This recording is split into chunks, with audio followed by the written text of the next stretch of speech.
Hello friends, let us discuss the important news for 14th of March 2020.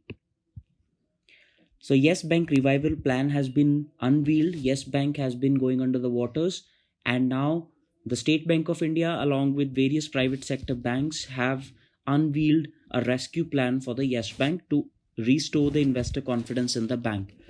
So there is a total of 10,350 crore revival plan, which will be led by State Bank of India and ICICI Bank, HDFC Bank, Axis Bank, and Kotak Mahindra Bank will also acquire equity stake in the Yes Bank so that it can be rescued. The major purpose of this plan is to restore investor confidence in the bank, and SBI alone will acquire 49% stake in the bank. And after the stake has been acquired, the moratorium and the ban that has been placed on withdrawal from the investors and from the depositors will be lifted. So after that, the withdrawals will be allowed from the bank by the depositors. So in a significant move, the Prime Minister of India has decided to revive the SARC Forum. So SARC is the South Asian Association for Regional Cooperation. It's an international organization with its headquarters in Kathmandu, Nepal. And the Prime Minister, Mr. Narendra Modi, has decided to revive SARC. So SARC has 8 member nations, including India, Pakistan, Maldives, Afghanistan, Bangladesh, Sri Lanka, Nepal, and Bhutan. All these are South Asian countries, and the leaders of SARC nations were invited by Mr. Modi at his 2014 swearing in ceremony as the Prime Minister of India. However, since 2016, after the Uri attacks and Pathankot attacks, and in 2018 and 19, the Pulwama attacks and surgical strikes, the relations between India and Pakistan saw a very low trajectory. And after that, to sideline Pakistan, India, instead of giving importance to SARC, started giving importance to another international organization called the BIMSTEC, which is the Bay of Bengal Initiative for Multi-Sectoral Technical and Economic Cooperation, which has all other member nations except Pakistan and Afghanistan. But with Afghanistan, India already has good relations.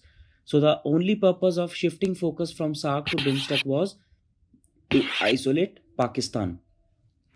But now that the coronavirus disease is upon us, the Prime Minister has decided to convene a video conference with all the leaders of the SARC nations, and this is seen as an attempt by India to revive the forum. So which of the following countries is not a member of SARC? Sri Lanka is a member, Afghanistan is also a member, Bhutan is also a member, but Myanmar is not a member of BIMSTEC. So Myanmar is the answer. Government has declared face masks and hand sanitizers as essential commodities under the Essential Commodities Act of 1955. So after this move has been taken, any offender under the Essential Commodities Act, as well as the prevention of black marketing and maintenance of supplies of Essential Commodities Act, will be penalized. Any offender can be punished with the imprisonment of up to 7 years or fine or both, and under the latter act, the offender can be detained for maximum of 6 months. So since these two things have been declared as essential commodities, no hoarding of these products can be done, and the states and union territories can regulate their production, quality, and distribution. So this has been done so that the hoarding of these products that has been witnessed in the last few days because of the increased demand due to the coronavirus infection, it will be penalized. So any producer or manufacturer or retailer or wholesaler, if is found that he is hoarding these products so that he can reap the benefits of the increasing prices of these products, will be penalized under this act. And this statement has been released by the Ministry of Consumer Affairs, Food and Public Distribution. Mr. Abhishek Manu Singhvi, who is a member of parliament for the Congress party, he has decided to move a bill for enforcing the two-child norm. So earlier, Prime Minister Narendra Modi, in his Independence Day address, had said that population explosion is a big problem and it should be controlled. Mr. Abhishek Manu Singhvi has decided to table a bill a private member bill called the Population Control Bill 2020, which will incentivize those couples who have two children or one child and will disincentivize those who have more than two children. So the 2020 bill will also have monetary implications because it is aimed at also establishing a population stabilization fund. So this population stabilization fund will have money withdrawn from the Consolidated Fund of India. That's why it will have to be approved by the President of India before its introduction in the Parliament. So this bill calls for incentivizing those who have two or less than two children and disincentivizing those who have more than two children. So the disincentives may include barring them from contesting elections, getting promotions in government services, and receiving government subsidy or applying for Group A jobs. So all these disincentives will be there for those who have more than two children. And in case of incentives for those who have less than two children, they can be provided special quotas in higher education institutions. They can be provided monetary incentives and such other incentives.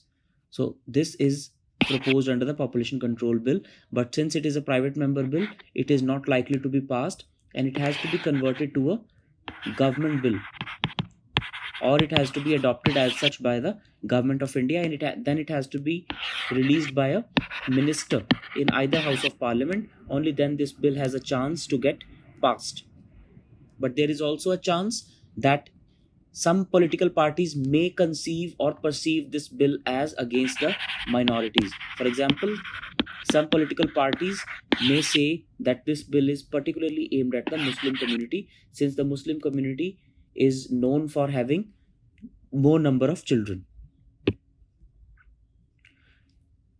In a very important news, yesterday the stock market, particularly the Sensex, that is the index of the Bombay Stock Exchange, saw two significant developments. One is the largest drop in a single day, and second is the largest recovery in a single day. So in a single day, it went down by more than 3,000 points and it went up by more than 4,000 points. So this is a significant news, and in this context, let us see what is a stock market circuit breaker.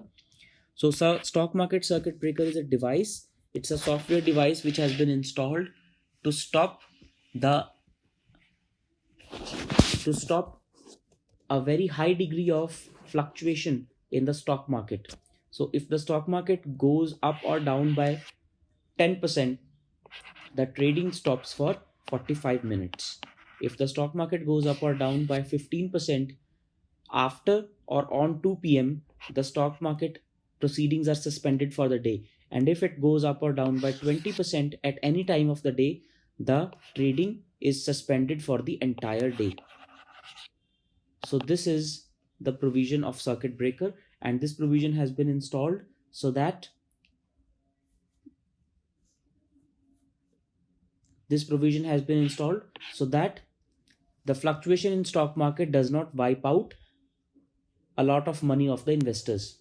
Also, the gold has dived over 1,000 rupee. So all this is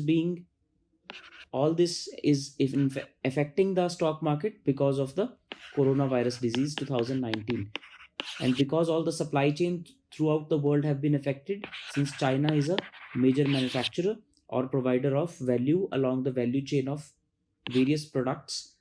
So coronavirus disease 19 has been at the epicenter in China, and since China is affected, the entire world is getting affected. So the volatility in the coming days is also likely to stay very high, and it will not be a surprise if the stock market circuit breaker is deployed every single day from now onwards.